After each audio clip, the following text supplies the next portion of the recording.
Et bonsoir à toutes et à tous les amis, bonsoir Roxy, bonsoir Donald le boss 2. J'avais jamais fait gaffe, je crois qu'il y avait le 2. J'espère que vous allez toutes et tous bien, que vous avez passé une agréable Lorca Week. Moi ça va, un peu chaudement mais ça va, ça va. Comment est-ce que vous allez les petits glimmers? Comment est-ce que vous avez une bande de petits filous? Aujourd'hui, on a pas mal de choses à raconter. J'ai pas mal de choses à papoter. Ouais, Trif a des idées des fois. C'est rare, mais ça peut arriver. Donc, écoutez, voilà. Peut-être que vous aurez le droit à des shorts YouTube aussi. Il y avait un problème de messagerie, d'où le 2. Ah oui, d'accord. Bonjour, bonjour, monsieur Kelisha. Vous connaissez trop bien toutes et tous là. Comment allez-vous? C'est vrai, ça me rappelle quelque chose, ouais, cette histoire-là. Mais c'est pas récent.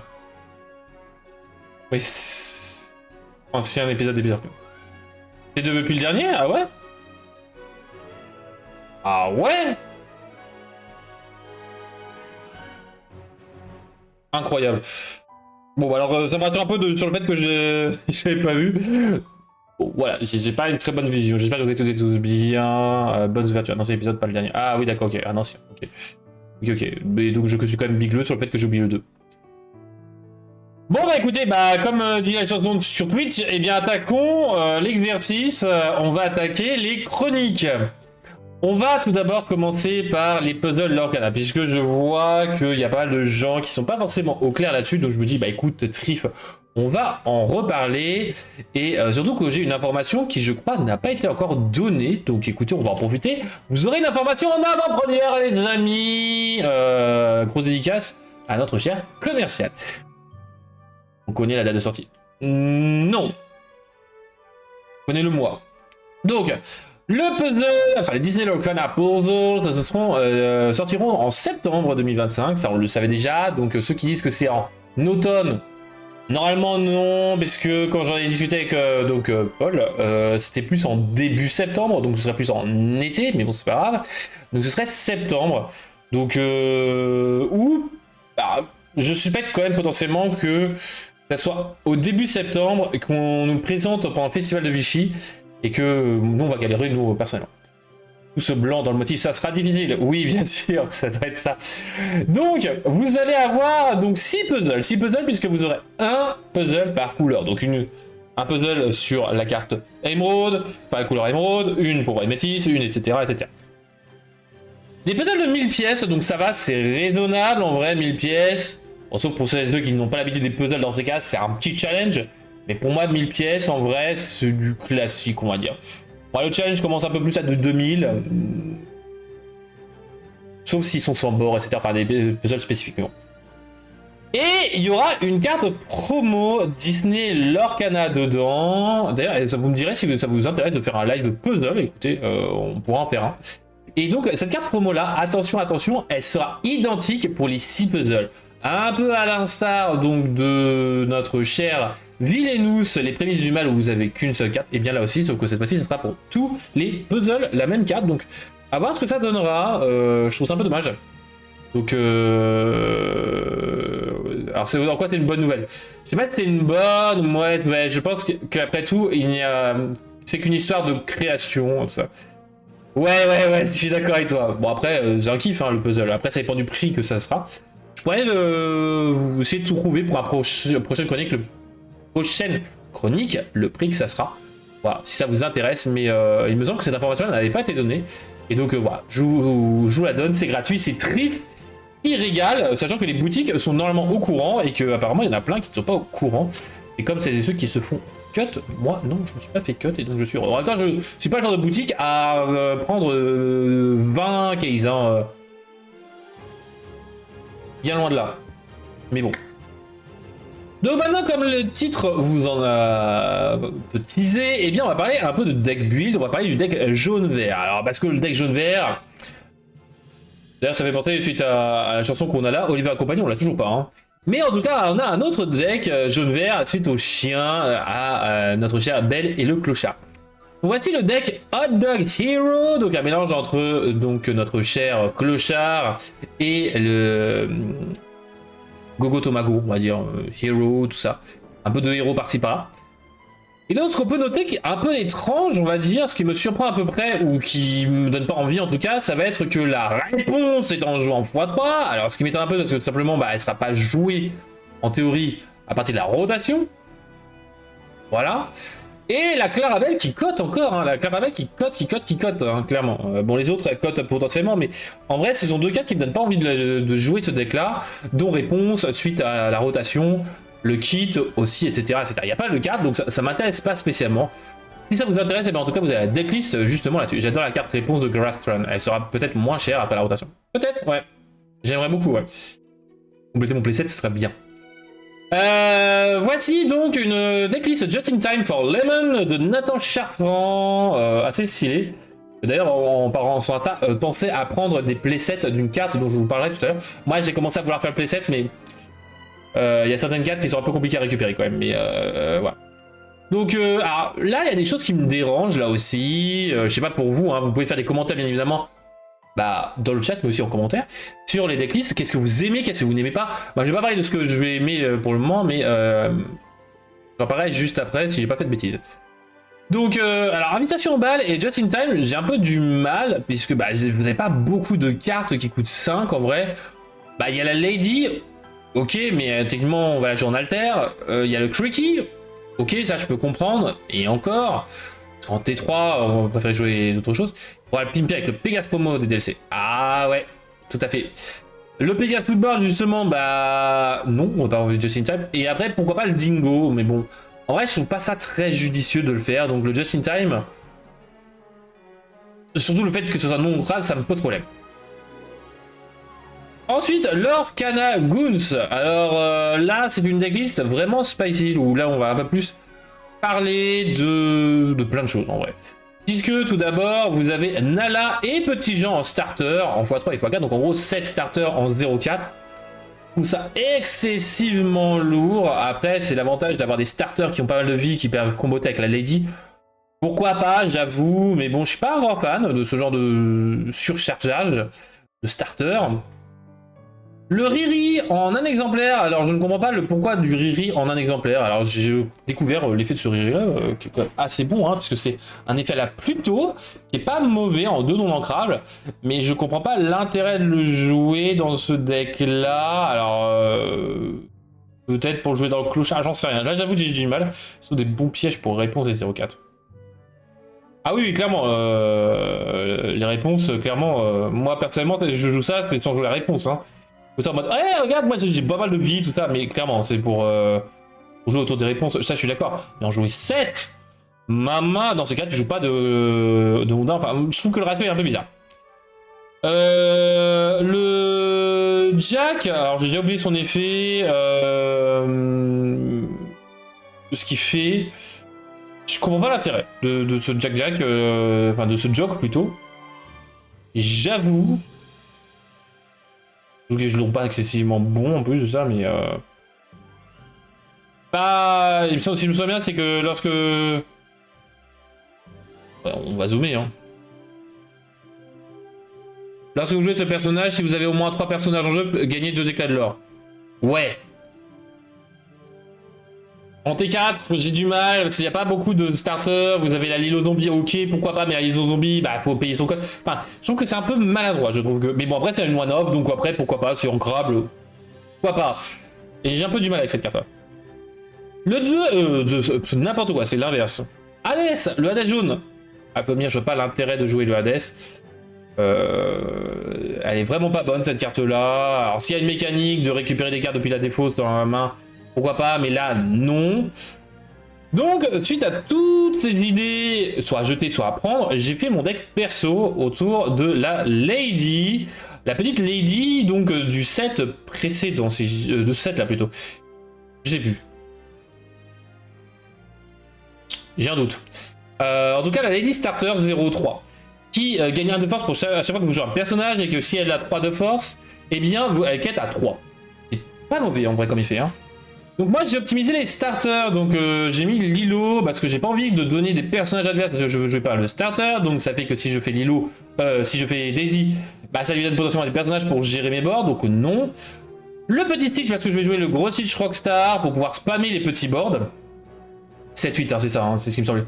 Le Ondin, parce que Ondin très fort en starter. Le Prince en rempart, parce que 5 de vie, énorme. Ce fichu rempart, surtout qu'il a 0 de force, donc ça fait que même si vous jouez contre jaune, eh bien ils vont pas se prendre des dommages, donc la réponse n'est pas gérée. La Lilo Zombie en 2 exemplaires, parce que Lilo Zombie trop forte en vrai. Le Porcinet en 2 exemplaires aussi, assez bon. Puis carte Lilo, un très bon deck. Et t'as vu ça? La mini conteuse, si je dis pas de bêtises, 4 parce qu'elle est clairement pas mauvaise, donc je trouve que c'est très bon en vrai dans un deck rush comme ça, de spammer, donc pas mal. Le petit Simba, parce que rempart, on aime les remparts ici, ça va potentiellement remplacer plus tard par un autre rempart, mais bon, autant profiter de ce rempart là. Nous avons donc le Stitch deuxième, enfin T2, parce que on va optimiser les T2. Le Plane Rider, le Prince sont tous les deux des princes, tout comme le petit Simba T2. Donc et c'est très important pour pouvoir jouer autour de la Terre des Lions qui va réduire le coût de 1 vos personnages si vous avez un prince ou un roi dessus. Et c'est pour ça que j'ai préféré faire ces choix-là. Olivier fait l'achat parce que bon, en T2 qui est à rush, c'est très bon. En 4 exemplaires, parce que c'est un deck rush, je vous le rappelle. Je vais jouer aussi le Donald dessiné par notre... je me suis lancé dans des défi là. Je lis en plus son dessin là derrière. Ah, je vais... C'est un nom que j'arrive pas à le prononcer d'habitude.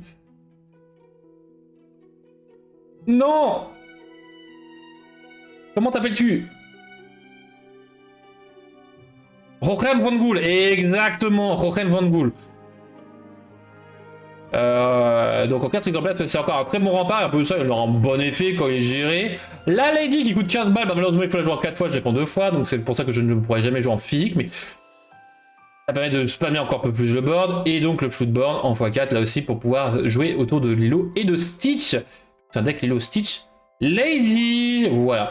Si vous voulez le tester, il est pas mauvais, surtout que vous avez quand même, voici les ratios. Une coupe de coups qui est quand même très bonne, hein. On a pas mal de starters, de T2 aussi. Et que T3 et un T6. Je rappelle, le T6. L'alter.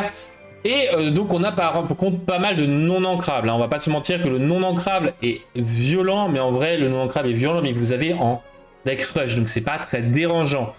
Donc voilà au niveau du deck que je vous propose, qui peut être assez sympa à jouer, assez violent au niveau du rush, clairement. Voilà au niveau du deck jaune-vert, est-ce que ça vous a plu justement un peu d'études du deck jaune-vert, voilà comme ça, je me suis dit, pourquoi pas essayer de faire des decks bicolorités comme ça, entre nous. Si vous avez des remarques aussi, tiens, je vous remets le deck, si vous avez des remarques, vous pouvez le dire maintenant, ou même en commentaire bien évidemment YouTube. Dans ça j'en profite pour boire, m'hydrater, c'est important de s'hydrater les amis. Mais je trouve que le deck a pas mal de potentiel. Alors bien évidemment après rotation on en parlera parce que il y a des cartes qui vont se faire toucher par la rotation, je le sens. Hein, voilà, on les voit très bien toutes ces cartes. Donc voilà, si vous voulez jouer jaune-vert, moi je vous propose ça, assez sympa. Surtout que cette Lady Bicolor starter, j'aime bien, donc je crois qu'il s'essouffle si le Stitch ne tire pas. Oui, mais c'est pour ça qu'en fait, si le Stitch n'est pas là, c'est pas très grave parce que t'as plein de rush en fait, Kelisha, tu vois. Le A3, le A2, t'as pas mal de remparts pour protéger justement le Stitch. Alors si le Stitch n'arrive pas, c'est un peu pénible, mais c'est pas très grave parce que t'as pas mal d'autres cartes qui sont là. T'as le Porcinet, t'as la Mini, enfin voilà, t'as pas mal de cartes. T'as pas que le Stitch, hein, t'as vraiment le Stitch, le Porcinet, la Mini. Et donc il y a pas mal de cartes à côté. Le problème du deck, c'est qu'il y a des cartes qui potentiellement ne passent pas la rotation. Et ça, c'est un autre problème, bien évidemment. Mais après, ça peut être en format infini. Mais clairement, le problème du deck, ça va être plutôt la rotation. C'est le gros problème. Mais bon. En dehors, si toutes les cartes passent la rotation, pourquoi pas? Bon c'est une proposition. On a hâte d'être le 30. Voilà en tout cas une idée, voilà, surtout pour les challenges, pourquoi pas, hein, si vous voulez jouer jaune-vert, voilà, ou si vous n'avez pas d'idée de deck, ou que vous voulez changer, pourquoi pas. Moi je suis pas du tout sur ce deck là, en ce moment je suis sur d'autres decks. Sur ma chaîne perso vous avez des deck profiles et d'autres vidéos qui arrivent. C'est plus en termes de cartes en main, tu vides vite ta main et il faut la réalimenter. Je suis d'accord avec toi Keisha, mais en fait le deck rush t'as pas besoin de piocher en fait, mais Alors, on aura des leaks pour la semaine du 28, 29, 30, 31, enfin voilà, c'est juillet. Je parle. Je parle de ça, hein, bien évidemment. La sortie, c'est le 29 août. En avant-première. Oui, oui, tout à fait. Donc les amis, maintenant on va parler d'un gros sujet qui m'a fallu 2-3 mois pour étudier cela. Et ça va me durer 5 minutes. Vous sentez la frustration dans mes propos. C'est de la série donc Gargoyle ou Gargouille, les anges de la nuit. Pour celles et ceux qui ne connaissent pas cette série, voici donc le générique. Hop. Donc que je mets en mute. Voilà, où vous avez un design très des années 80-90, hein, c'est normal, hein, c'est cette période-là, et que ça fait penser justement un peu à tout ce qui est Batman des même époque, etc. Histoire pas vraiment Disney friendly, hein, vraiment. Franchement, j'ai vu les 3 saisons et j'avoue que franchement, c'est plus adulte que enfantin, enfin, voire c'est ado. Clairement, c'est une très très bonne série, je vous la conseille. Et disponible sur Disney+, si vous y avez accès. Et ça me redonne des frissons et c'est incroyable. Bon, grâce à ça, j'ai pu regarder, vu que j'ai pu regarder donc la saison 3 de Squid Game, j'avoue, parce que ça me, hein, voilà, ça me frustre. Mais ça me frustrait, parce que forcément, j'avais pas encore fini quand la saison 3 de Squid Game est arrivée. C'est bon, 2 jours, j'ai fini. Mais en vrai, série qui est prometteuse comme Mysterious Mask, que je suis en train de me regarder, justement, qui va pouvoir donner un peu plus d'espoir sur du Roxy Rookie, puisque bah, on a quand même pas mal d'armes à feu, tout ça, qui sont dedans. Et donc moi, ce qui me posait problème dans Roxy Rookie, c'était les pièges à ours, les armes à feu, les fusils, tout ça, donc tout l'univers de la chasse. En vrai, vous allez voir, pour ceux qui ne connaissent pas, on va faire un petit tour, un petit horizon hein, de tout ça, parce que bon, il y a pas mal de choses à raconter, sinon je fais 3 heures de Gargoyle. Le but n'est pas de faire ça. Donc tout d'abord, une diffusion qui a eu lieu entre 94 et 97. Alors vous avez donc soi-disant un film. Alors c'est pas un film en proprement parler, c'est plutôt les premiers épisodes de la série qui sont en fait partie 1, partie 2, partie 3, partie 4, partie 5 je crois, et qu'ils ont fusionné pour faire un film. Mais voilà, vous avez vraiment l'idée du graphisme qui est très années 90 et ça c'est vachement cool. Et franchement ça fait du bien pour les gens comme moi qui sont nés dans les 80-90. Ça fait plaisir de revoir un peu ce graphisme. En 95, donc la saison 1 est arrivée en FR sur Canal+, donc c'est pour ça que j'ai pas pu la voir. Bon, elle apparaît sur TF1, tout ça, mais bon, c'est pas très grave. Ça n'a pas justifié le fait que je l'ai pas vu. Et donc, saison 1, 13 épisodes, saison 3, 13 épisodes, mais la saison 2, 52 épisodes, les amis, 52 épisodes. Donc en gros, vous avez équivalent, donc si vous découpez en 13 épisodes, vous avez juste 6 saisons de 13 épisodes. La saison 3 en fait est plus un spin-off, donc il s'appelle plutôt Gargoyles, les chroniques de Goliath, Goliath Chronicles, mais en vrai c'est la suite, donc c'est pas en parallèle, hein, clairement pas. Et vraiment énormément d'épisodes, c'est bientôt 100 épisodes, hein, c'est insupportable. Je me suis lancé dans un défi Mystery Mask aussi, mais bon ça comme c'est plus enfantin tout ça, c'est moins sérieux. Et c'est plus chaotique, j'avoue que je vais le regarder en tout coupé, hein, clairement. Et Gargoyle, très très bonne série. Et donc, pour vous mettre un peu de l'eau à la bouche, donc voici un peu l'histoire aussi du film, c'est que vous avez un clan de gargouilles en Écosse qui protège un château qui se fait donc assaillir par des vikings, hein, vraiment historique. Cependant, le clan est trahi. Alors, je vous spoil pas la trahison. Et donc, Goliath, donc ce personnage en bleu que vous voyez, que je vous présenterai tout à l'heure, veut se venger et donc veut fracasser la gueule, hein, pour parler poliment, de tous les humains qu'ils devaient protéger. Une période assez particulière et mature au niveau dessin animé enfant. Gargoyle, Batman, Spider-Man, exactement. Et donc, veut kidnapper la princesse, machin. Donc, le mage associé, parce que forcément on est dans un monde donjons et dragons, décide de transformer ceux qui ont survécu en statues. Cependant, la princesse lui dit: mais non, voyons, il s'est pas rien passé, je suis encore en vie. Et là, le mage se méprend, comprend le quiproquo du quiproquo du quiproquo, et qui finalement décide de modérer sa malédiction, qu'ils seront transformés en pierre jour et nuit, puisqu'une gargouille, c'est une créature qui se transforme en statue pendant la journée, mais qui vit pendant le jour, pendant la nuit, je veux dire. Et donc, la malédiction s'est transformée jour et nuit en statue. Et cependant, eh bien, il va modifier la malédiction pour qu'il soit en gros pétrifié pendant 1000 ans. Je grossis l'idée, même si c'est pas totalement ça. Et donc 1000 ans se passent. Hein, donc pétrifiés en 994. Donc ils sont réveillés en 1994. Et donc vous avez des créatures moyenâgeuses qui arrivent au XXe siècle. Qui essaient de s'adapter, tout ça. Et forcément, tout est quanti. Et donc, je vais pas vous raconter l'histoire parce qu'il y a énormément de choses, mais en tout cas, je vais vous donner un peu l'eau à la bouche et surtout des théories justement qui vont être appuyées sur Gargoyle, sur l'Orcana. Donc tout d'abord, les gargouilles. Donc vous en avez pas mal de gargouilles, je vais en présenter les principales. Vous avez différents clans qu'on va retrouver dans la saison 2. Partie 3, je dirais. Ouais, à peu près. Partie 2, partie 3. Enfin, fin de la saison 3. Donc voici le clan. Donc je vais vous parler déjà de Hudson, donc qui est le vieux, qui a une balafre à la figure, qui est très âgé, qui était l'ancien chef de clan, mais dans les années 990, eh bien il passe le flambeau à Goliath, donc le mec principal baraqué, tout ça. Vous avez Bronx qui est un chien gargouille, voilà, tout mignon, tout gentil, il est trop marrant. Je veux le jouer, mais en même temps j'ai envie de jouer de toutes les gargouilles maintenant, hein, que j'ai vu toute la série. Et maintenant on va parler un peu des messieurs et des madames qui sont présentes et qui ont prêté leur voix en VF. Enfin j'ai parlé que en VF, parce que sinon on n'a pas fini là aussi. Tout d'abord vous avez Goliath, donc je vous ai parlé, c'est le chef du clan qui voit, bien qu'il a été trahi par les humains, il a encore de l'espoir envers les humains, comme quoi les humains peuvent être bons, il voit le panel de gens d'humains, hein, des bons, des moins bons, des méchants, tout ça. Et donc excessivement intéressant comme personnage, qui est le personnage principal. Et donc Goliath a été doublé en français par Benoît Alman. Alors Benoît Alman est un comédien de doublage assez connu, puisque c'est la voix officielle, enfin c'était la voix officielle de Morgan Freeman, puisqu'il est décédé, Benoît Alman, et qu'il a été justement... Eh bien, Morgan Freeman a rendu hommage à son doubleur français. Donc voix officielle de Morgan Freeman, mais aussi la voix de Charlie Lecoq dans les Looney Tunes et aussi de Zeus dans Hercule. Donc petit monsieur, clairement.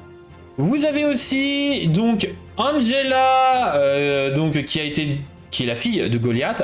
Alors, je rentre pas dans les détails, mais on la voit tardivement, qui est doublée par Valérie Carcenti.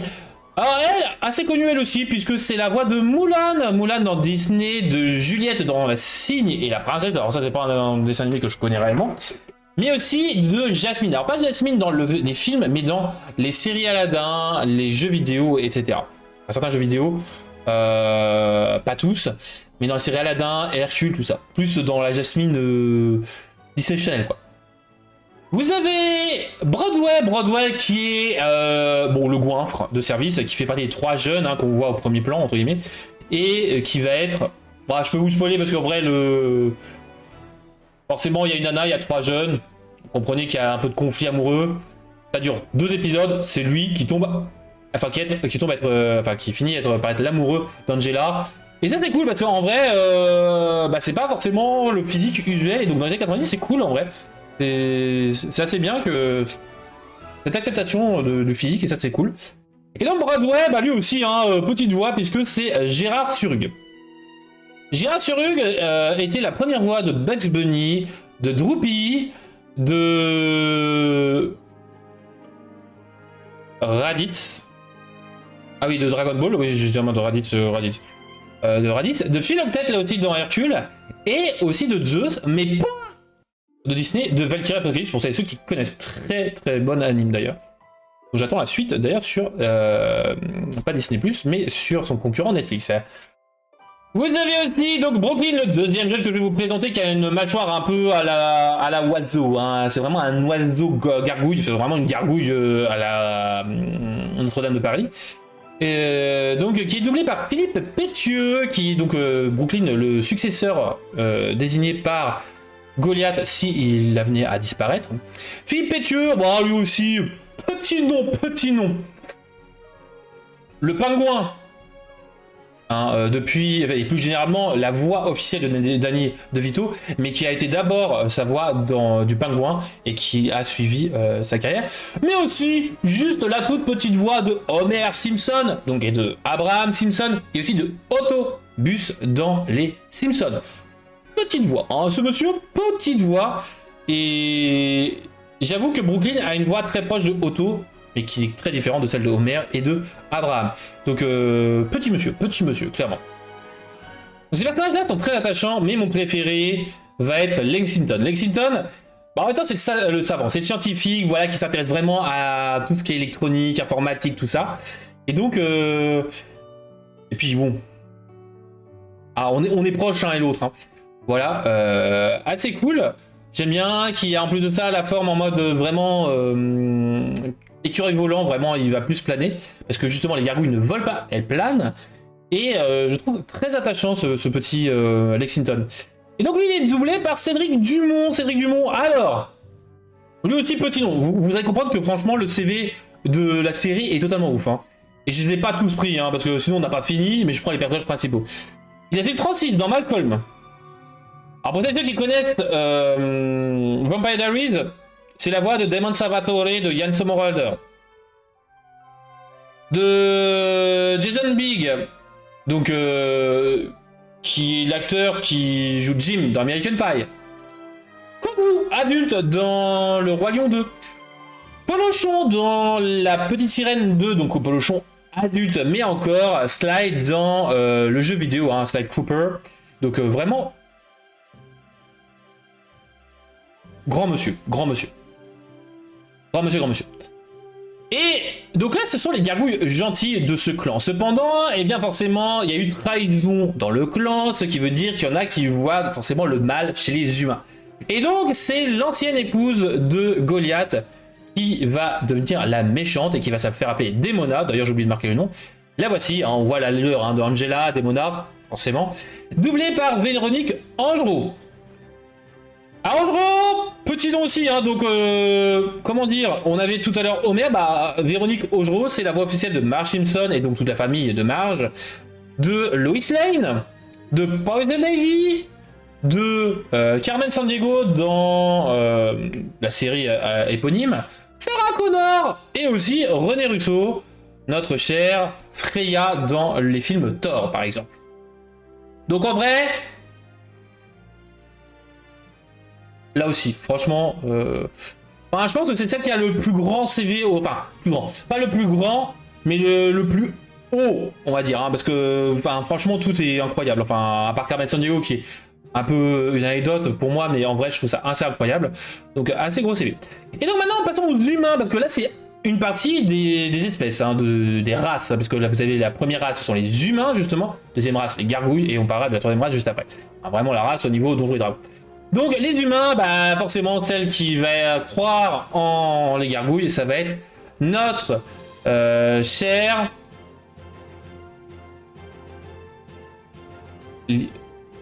Elisa Maza. Voilà, chercher son nom, c'est ça, de pas mettre les noms, c'est magnifique. Elisa Maza, donc qui est détective. Oh, détective, potentiellement le retour des détectives dans l'Orcana. Hein, on aura la classification Gargoyle qui se précise clairement. Notre-Dame de Paris qui devrait arriver bientôt, hein, parce que bon, on a des gargouilles, mais s'ils ont aucun rapport, mais bon. Et donc, et c'est dommage parce qu'il y a un épisode justement avec Notre-Dame de Paris. Donc, Elisa Maza, doublée par Magali Barnet, petit nom elle aussi. Alissa Milana, sa voix officielle, voilà. Phoebe, hein, pour les intimes dans Charmed. Vous avez aussi Jasmine dans les Disney, mais cette fois-ci la version film. Donc là, on a vraiment toutes les voix de Jasmine. Et j'avoue que quand j'ai vu ça, je me suis dit, attendez, Elisa Maza, Jasmine, oh, totalement, c'est totalement la même voix. Grignote dans Père Castor. Et puis bah Star Wars, Clone Wars, elle a fait les 5 maîtresses de la force. Hein, voilà, rien que ça. Hein, parce que si vous comptez une voix dans un film, non, j'en fais 5, les gars. J'en fais 5. Vous avez aussi donc Serge Blumenthal qui va faire Xanatos, celui qui a permis justement la résurrection des gargouilles, enfin résurrection entre guillemets. Qui est pas le méchant, mais qui est pas le gentil. On va dire que c'est un méchant évolutif, hein. C'est vraiment l'antagoniste pour parler poliment, c'est vraiment le riche, voilà, c'est l'équivalent de Iron Man en gros, voilà, c'est une personne qu'on aime bien mépriser. Et donc doublé par Sage Blumenthal, donc qui fait le professeur Utonium dans les Super Nana. Personnage qui sera obligatoire, donc là aussi, hein, dans tout ce que je vous ai parlé, dans le set 10, donc de l'Orcana. Alors dans le clan des gargoyles de tout à l'heure, je vous ai pas forcément toutes, mais je pense quand même la plupart.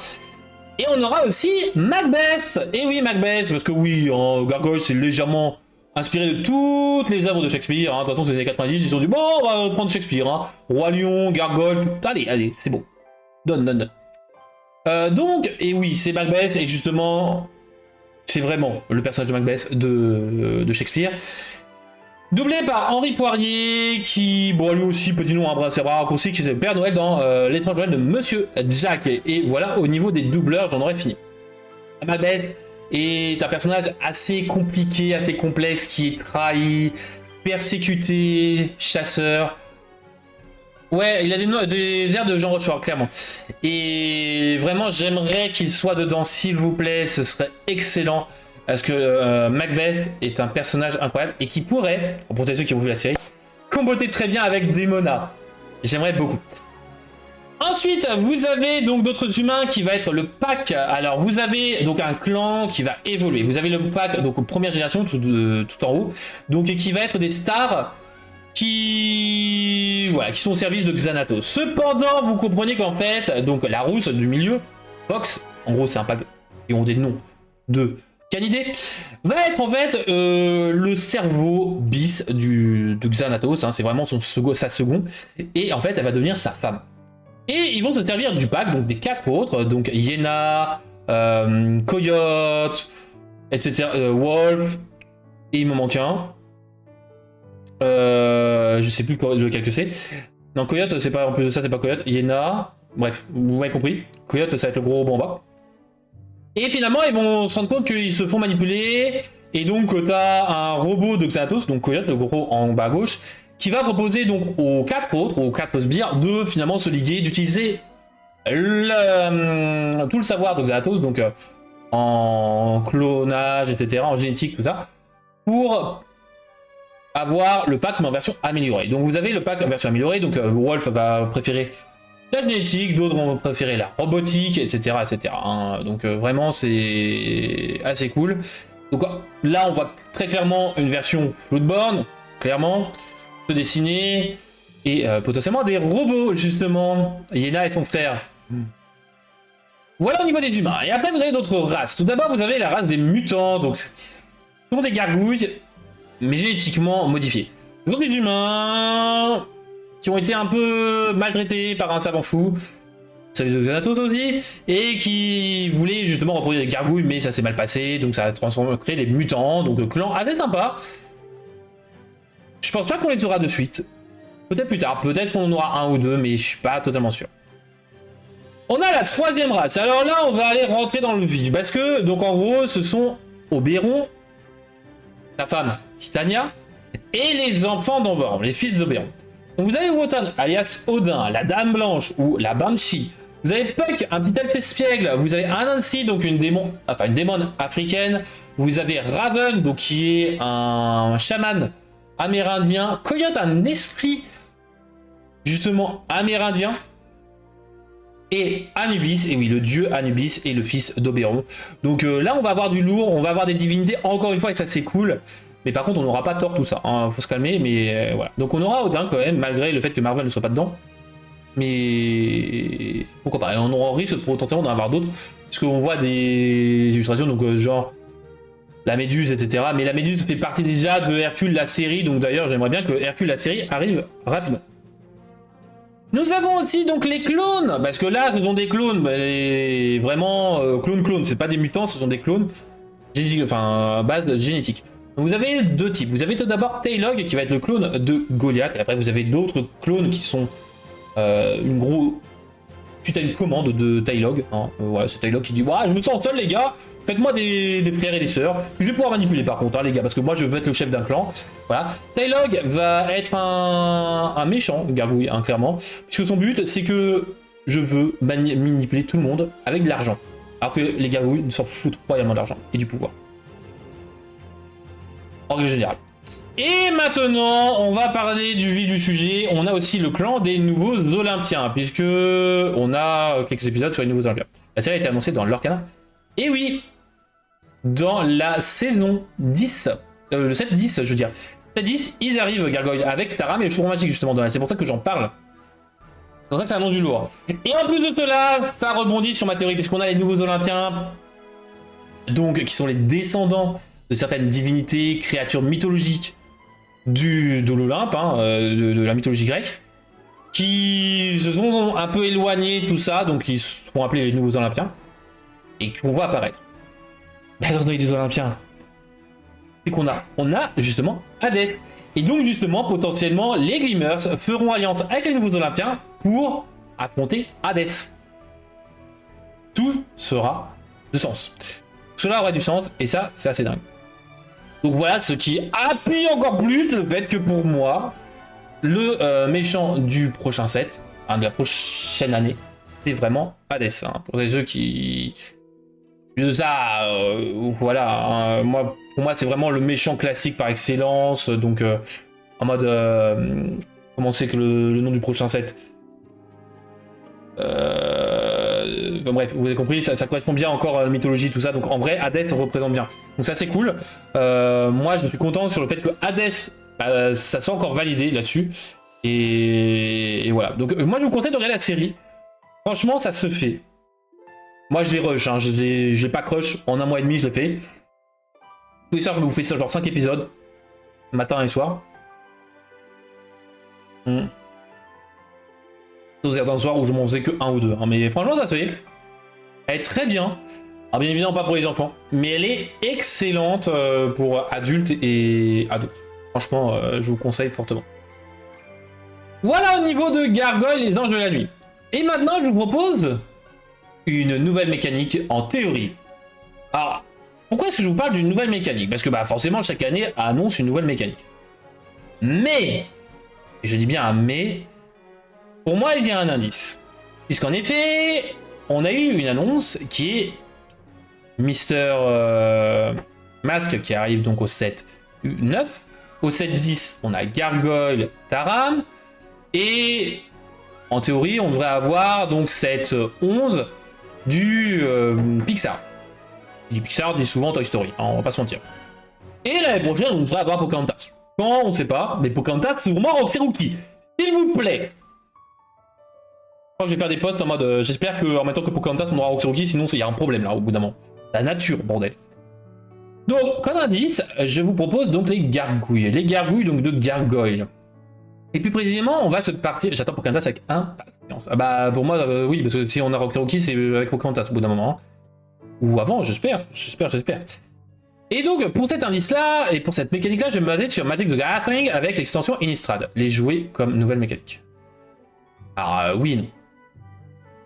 Et donc, pour parler de ça, je vais réutiliser une vidéo, parce que tant qu'à faire, autant avoir du visuel 3D, entre guillemets. Hop. Donc, Innistrad, c'était une extension, pour ceux qui ne connaissent pas Magic the Gathering, qui m'a fait personnellement donner envie de jouer à Magic, et à mettre en avant donc les loups-garous. Ah, et moi aussi. C'est vraiment la mécanique qui m'a donné envie de jouer à Magic, et qu'il y a un deck Commander, donc j'ai envie de y aller. Donc, il y a une mécanique jour-nuit. Donc, vous allez avoir des cycles, entre guillemets. Et cependant, ces cycles-là vont être enclenchés par des effets, des capacités, des compétences. Ce n'est pas comme ça en mode on fait chacun un tour en jour, puis après chacun un tour en nuit, etc. Non, c'est des effets, des enclenchements de choses qui vont faire en sorte qu'on passe de jour à nuit.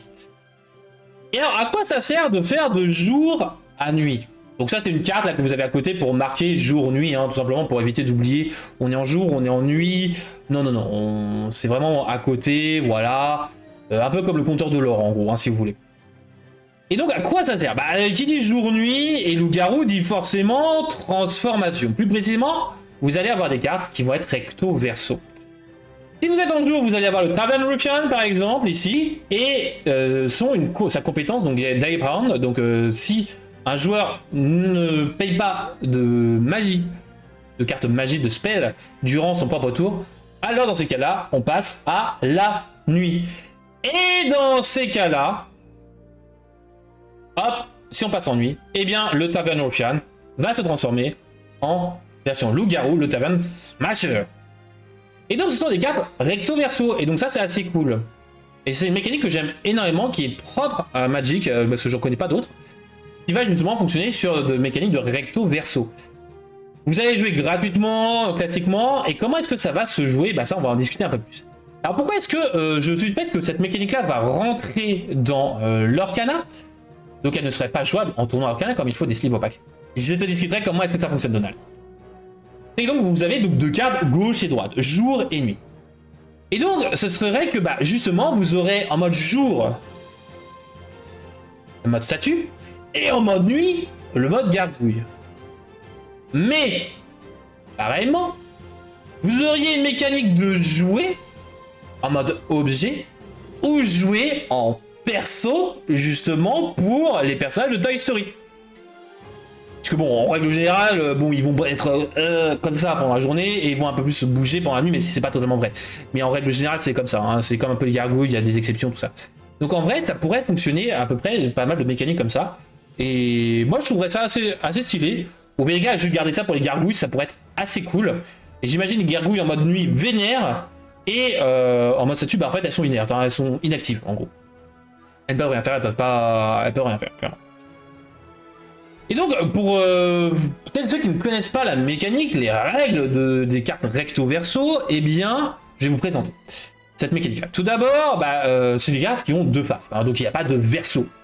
Et donc, ce sont en effet complexes, a priori, puisque, comme Donald le disait, il faut utiliser des sleeves opaques. Oui, ne vous inquiétez pas, je vous explique comment les joue. Il y a, comme je vous disais, des capacités pour provoquer la transformation sur chaque côté. Donc, quand vous êtes en version humaine, vous vous transformez en version loup-garou, et le loup-garou, vous vous transformez en version humaine. Ah oui, la version le prince aussi, clairement. Il y a plein de mécaniques qui pourraient fonctionner. Clairement. Pareil avec le Jafar, en mode génie, humain, génie, ça pourrait être pas mal. Bref, il y a pas mal de choses à faire. Et donc, c'est considéré comme la même carte. C'est-à-dire que si vous avez une carte en version humain qui a des dommages, ou qui a un malus, une malédiction ou autre chose, si vous la retournez, elle aura le même malus, les mêmes effets, tout pareil. Et donc, dans l'Orcana, bah, si vous avez une carte en version jour, entre guillemets, qui est sèche, en version nuit, elle sera considérée comme sèche, etc. Donc en vrai, je trouve que ça peut être intéressant comme mécanique de jeu. Alors, en effet, au niveau des jouets, ça pourrait être compliqué parce que les objets, tout ça, bon. Et aussi aurore, éveillé ou endormi. Exactement. T'as tout compris, Roxaoki. Et là, Roxaoki est en train de s'imaginer toutes les mécaniques possibles. Oh purée, mais c'est trop bien en fait. Mais moi j'adore. Moi, si je joue un jour à Magic, je veux un deck Commander avec des loups-garous. Point. Et alors, comment ça se joue? Parce que oui, la grande question c'est comment est-ce que ça se joue? Parce que Magic, ils ont les mêmes règles, hein, jouer des cartes opaques. Eh bien, 2 possibilités. Tout d'abord, eh bien, vous avez qu'à sliver votre carte. Et donc, si elle se transforme, bah, vous la sortez de la sleeve, vous la tournez et vous la remettez dedans. Mécanique, j'avoue, c'est chiante. Pas se mentir. Mais en vrai, c'est assez marrant. En vrai, moi j'aime bien, clairement, cette mécanique-là. En mode commandeur, comme ce serait pas en mode tournoi, tout ça, je mettrais une carte par-dessus. Hein. Clairement, je la cacherais et puis j'aurai clairement la flemme de faire quoi que ce soit. Mais le problème, c'est que la main de mon adversaire pourrait l'avoir. Donc c'est un peu le problème. Cela peut rayer la carte. Exactement. Cependant, autre solution qu'avait trouvé Magic the Gathering, c'est que dans chaque booster, il y avait une petite carte. Alors les puzzles, vous voyez, où vous avez les puzzles, de l'autre côté, vous avez un QR code. Dans leur cas. Sauf que dans ces boosters-là, vous aviez en fait une carte liste des cartes. C'est-à-dire que vous aviez le texte pour l'utiliser. Mettez votre carte recto-verso de côté. Vous pouviez la sliver ou autre chose.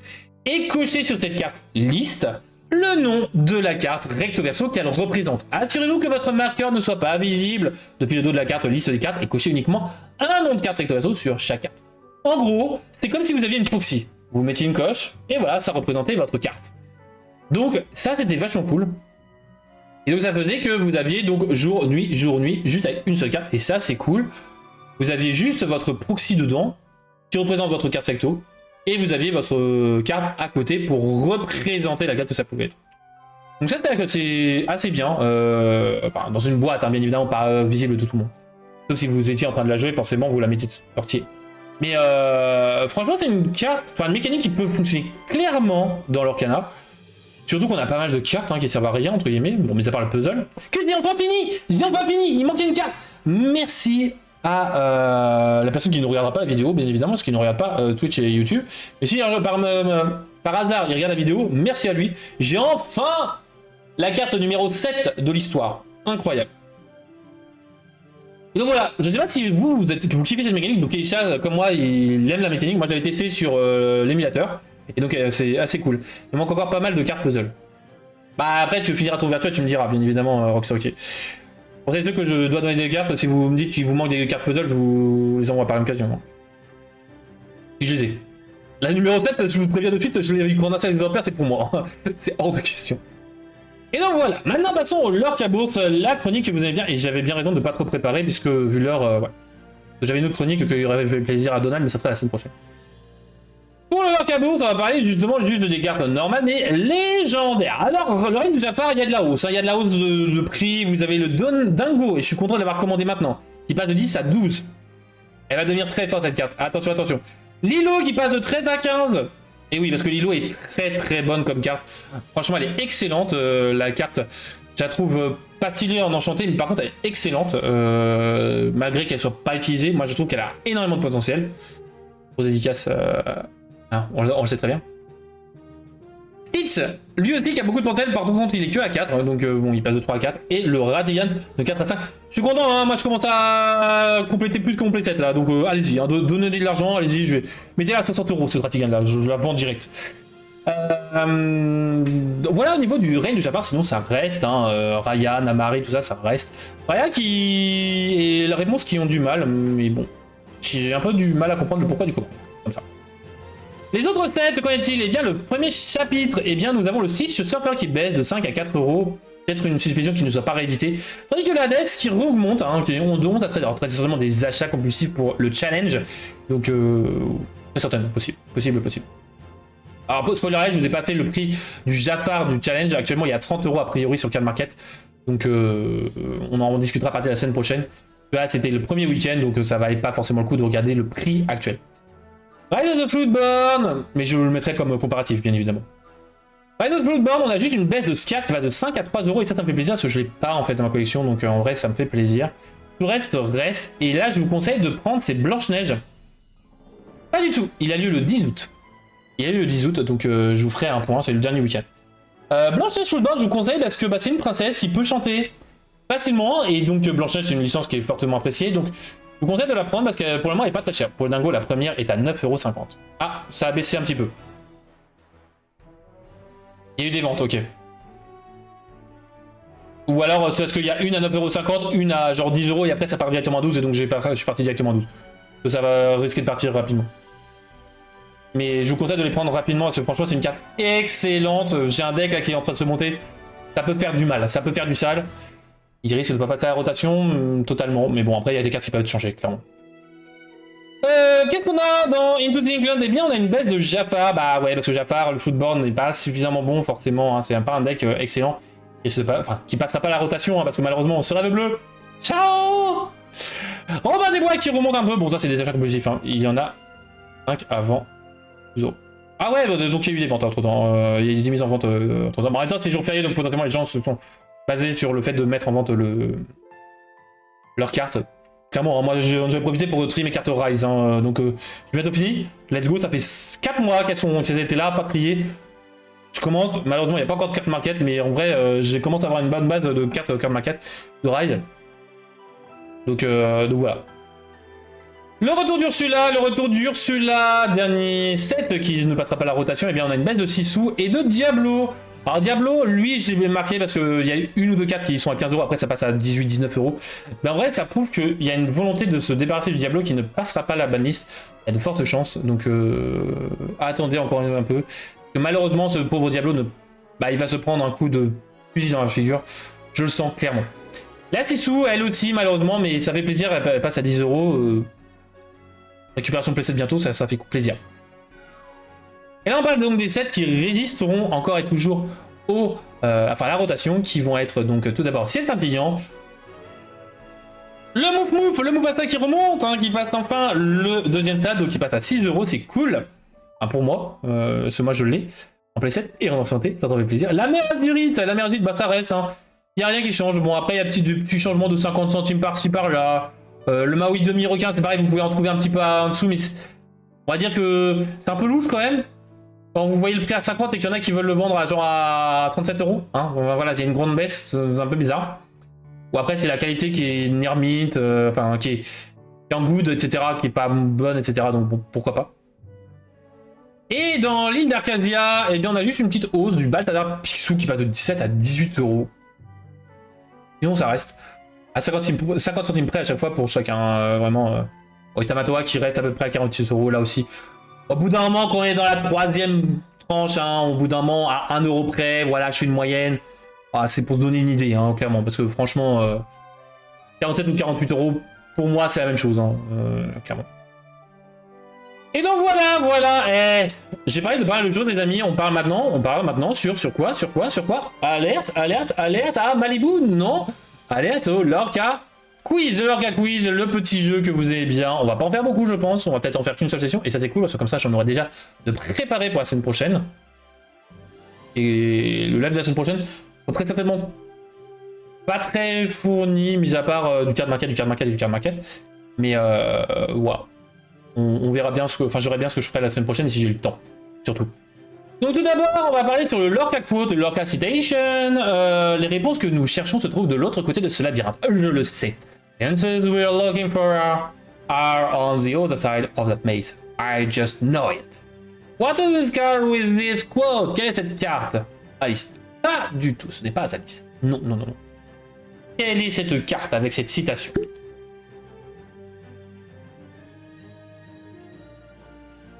Avec quelle version? C'est une carte personnage, hein. Eh bien, bonsoir Untape. Oh là là, Untape qui est là, incroyable. Bonsoir à toi, comment qu'il va le Untape? Jasmine, ce n'est pas Jasmine. Quelle est cette carte avec cette citation? Aïe. Untape qui arrive pile après toutes les chroniques et arrive pile pour le jeu. Bah, chaudement. Point de vue Lorcana, on remonte la pente. Montrez la voie. Non. Baisse de régime, tout ça, mais... J'en parle pas spécialement plus que ça, quoi. Est-ce que je peux vous donner quelque chose d'autre? Alors, non, par contre... Quelle est cette carte avec cette citation? C'est une carte du 7-6, il me semblait du 7-6, donc la mer Azurite. Quelle est cette carte? C'est une carte ancrable de la mer Azurite. 3 de volonté. Bill. Non. Ce n'est pas cette carte. C'est une carte 3 de volonté, c'est pas une Raya. Ce n'est pas une Raya. En émeraude, super rare. Dessinateur, et pas dessinatrice, connu. Dont j'ai parlé assez souvent, Mickey. Quel Mickey? Quelle est cette carte? Non, déjà je vais retirer ça parce que ça me en chou. Quelle est cette carte? Hop, c'est plus de ça. Mes lunettes. Glisse. Peter Pan. Non, pas Peter Pan. Il y a un Peter. Bon, la mer Azurite. Attends, comme je vois la couleur, j'ai du mal à l'imaginer dans d'autres couleurs, donc c'est un peu problématique. C'est une carte Dreamborn déjà. D'autres caractéristiques, mais Dreamborn. John Silver, non. Dreamborn, personnage du 7-6, 3 de volonté, ancrable, oui. Coûte moyennement cher, hein, plus précisément, elle coûte 4, 3 de volonté, avec la citation, les réponses que nous cherchons se trouvent de l'autre côté de ce labyrinthe. Je le sais en anglais, in English, quote of the is the answers we're looking for are on the other side of that maze. I just know it. Quelle est cette carte? C'est une carte dont le graphisme est assez parlant puisqu'on voit un certain objet dessus. C'est assez incroyable. Daisy verte, en effet, c'est la Daisy verte pirate, Captain Pirate, en effet, GG à Rox et... oui, Rox et Rookie. Incroyable, incroyable. Ah là là là là, GG, GG. Carte ok, assez bonne, hein. Chaque fois que l'un de vos personnages pirates sur un lieu est envoyé à l'aventure, piochez une carte, c'est assez bon. Hein. D'ailleurs, je viens de relire parce que j'étais en train de deck build aujourd'hui un deck pirate vert gris et j'avais pas lu le sur un lieu. Mais c'est une très jolie carte de Rochem Van Gool. Rochem Van Gool, incroyable. GG à toi, Rox et Rookie. Passons donc maintenant au Lorca dézoom. Donc on va dézoomer une carte, il va falloir retrouver une... Bah oui, je l'ai eu en 2 fois. Donc dont une en vente au café. Donc on va avoir une carte zoomer beaucoup. Il va falloir retrouver la carte. Alors déjà, voici le zoom. Évidente comme carte, franchement, qui ne l'a pas? Moi, je l'ai direct là, comme ça, là. Allez, est-ce que vous avez une idée de quelle carte de l'Orcana pourrait se cacher derrière ce zoom? Ce n'est pas Archimède Hibou électrique, ce n'est pas Adepte de Tchernaborg. Quelle est cette carte? C'est une carte, alors par contre, très peu connue, même si moi je l'aime beaucoup cette carte-là, parce qu'elle m'a donné beaucoup d'idées, même si en vrai les idées sont tombées à l'eau. Tout le monde a une faiblesse. Non. Très belle carte d'ailleurs. Mais non, ce n'est pas ça. On va dézoomer un petit peu. Quelle est cette carte? Oh, on voit une silhouette ou un décor, je ne sais pas. Les effélants et les nouifs. Non. On voit quelque chose en bas. Est-ce que ce sont des personnes? Est-ce que ce sont des buissons? Est-ce que c'est une fumée? Je ne sais pas. Quelle est cette carte, les amis? On voit une grosse masse violette. Hein. On ne sait pas ce que c'est, mais bon, je répète que c'est Mastoc. Hein. Mystique, ce n'est pas un personnage mystique. Madame Mime Rhinocéros, non plus. Et redézoom. Ouh. Bah ça aide pas beaucoup. Hein. Ça aide pas beaucoup. Mis à part que maintenant, on voit des choses, mais pas tant que ça. Mime éléphant. Ce n'est pas Madame Mime éléphant. Non. Allez, le dernier zoom. Le Grand Canyon. Et c'était le Grand Canyon, en effet. Non, pas du tout. Quelle est cette carte? En plus de ça, j'avais même pas vu que Keisha avait proposé Mime. Le gardien du trésor. Non. Quelle est cette carte, les amis? C'est une carte rubis. Orc. Non. Est-ce que Untep la connaît d'ailleurs?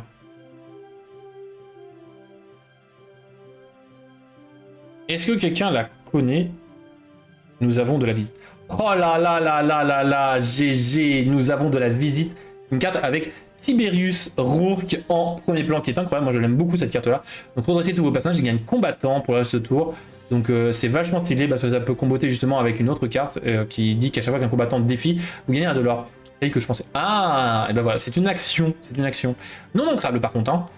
Non ancrable, j'avoue que le non ancrable, c'est ça qui me fait mal en fait. C'est le problème. Puis surtout que vu que là, ça ne passera pas la rotation, comment dire que j'avais pas envie de monter, hein, clairement, des combattants. Bon, allez, vu l'heure, on va pouvoir se faire les 2 derniers jeux. Premier jeu, enfin, 3e jeu plutôt, qui va être le Lorca GIF, une carte décrite par les GIF. Pardon, je préparais le stream de demain après-midi, j'ai pas écouté la description. Ah bah voilà. Donc, on va partir sur une carte donc décrite par un GIF. On va chercher une carte améthyste. Oui, non, mais je veux dire, le deck autour, ça ne passera pas. C'est ça que je veux dire, Rox, ok. La carte passe, mais toutes les cartes qui tournent avec ne passeront pas. Donc, c'est ça qui est un peu dommage. Donc voilà. C'est un peu dommage. Si c'est une combo de 2 cartes, faut les éviter, quoi. Une carte améthyste. Quelle est cette carte? Maléfique maîtresse du mal. Non. Le génie légendaire du 7-6. Non. Allez. Un hibou. Ou une chouette. Merlin lapin. J'adore ce gif. Hein. J'adore ce gif. Sachez-le, je surkiffe le gif. Archimède hibou électrique. Non. Archimède alter. Non. Allez, en deuxième indice. Des flammes violettes. Archimède 7-7. Non. Archimède 7-12. Non plus. Non. Ce n'est pas Archimède du 7-5. Après, c'est peut-être pas un hibou, mais peut-être une chouette. Hein. Attention. Archimède insaisissable. Non. Diablo 7-4. Non. J'ai peut-être un simple piaf. Archimède qui coûte 5. Non. Allez, un deuxième, un troisième indice. 4ème, si on compte la couleur. Non. Des fioles. Des petites fioles. Je suis en train de perdre ma voix, c'est super. Quelle est cette carte? Quelle est cette carte? Ah là là là là. Ah, vous la connaissez cette carte-là, parce qu'elle est sublime. Sublimissime. Quelle est cette carte? Elle est magnifiquement bien dessinée.